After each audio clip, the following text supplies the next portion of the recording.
In our last video, we discussed the Congress split. Though Indira Gandhi managed to form government after the split, she didn't have the numbers to pass the desired constitutional amendments. To validate her public mandate, Indira Gandhi decided to call election 1 year before it was due. In this video, we are going to discuss the general election of 1971, which was the fifth general election. Let us first discuss in what situation the election was declared.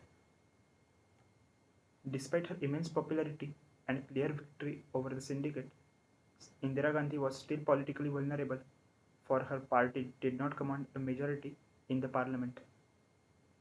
She was dependent on issue-based support by the two communist parties, some socialists, the DMK, the Akali Dal, and some independents. As a result of her radical and egalitarian program and slogans, Indira Gandhi's popularity grew further. She replenished the Congress Party's social support base, especially among the rural and urban poor, and to some extent among the middle classes. Not surprisingly, the rich peasants and the capitalists were further alienated from her. In summer of 1970, a bill calling for constitutional amendment annulling the privileges of princes was presented. The Lok Sabha adopted the bill by the necessary two-third margin. However, in the Rajya Sabha, the motion failed to be carried by a single vote. The Prime Minister had apparently anticipated this adverse vote in the upper house, for soon afterwards a presidential order was issued derecognizing the princes. 4 days later, on 11 September 1970, a group of Maharajas moved to the Supreme Court against the order. The case was heard by a full bench headed by the Chief Justice.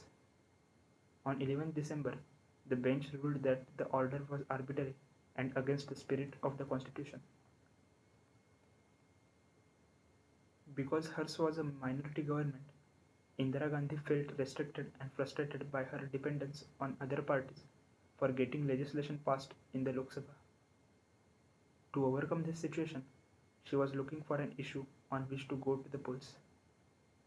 This opportunity arose when the Supreme Court refused to let her abolish the privy purses of the princes. On 27 December 1970, she dissolved the Lok Sabha. Elections were called in March 1971, 14 months ahead of the schedule. In calling an early poll, the Prime Minister had astutely dissociated the general election from the elections to the various state assemblies, which in the past had always taken place concurrently. That meant that parochial considerations of caste and ethnicity got mixed up with the wider national questions. In 1967, this had proved to be detrimental to the Congress. This time, Mrs. Gandhi made sure that she would separate the two elections by calling a general election in which she would place a proper national agenda before the electorate. Let us now see what happened in the election theatre. Indira Gandhi's party, Congress R, declared the manifesto which offered a genuine radical program of economic and social development, upholding the interests of the small farmer and landless laborers. It stood for the betterment of lower castes and for the protection of the minorities. Particular mention was made of the Urdu language, which shall be given its due place, which has been denied to it so far. It promised a strong and stable government and asked for support in the fight against the dark and evil forces of the right wing. The opposition was seeking to build a united front against the ruling party. Urging it was C. Rajagopalachari. Rajaji said the fight had to be conducted on the pattern of guerrilla warfare. Indira's candidates must be opposed everywhere on the single ground that we oppose the conspiracy to tear up the constitution and to extinguish the people's liberties and put all power in the hands of the state. The opposition constructed a grand alliance bringing together Janasangha, Swatantra Party, Congress O, the Socialists, and the regional groupings. The idea was to limit the number of multi-way contests. The Grand Alliance came up with a slogan Indira Hatao, meaning remove Indira. Indira Gandhi retaliated with the slogan Garibi Hatao, meaning remove poverty.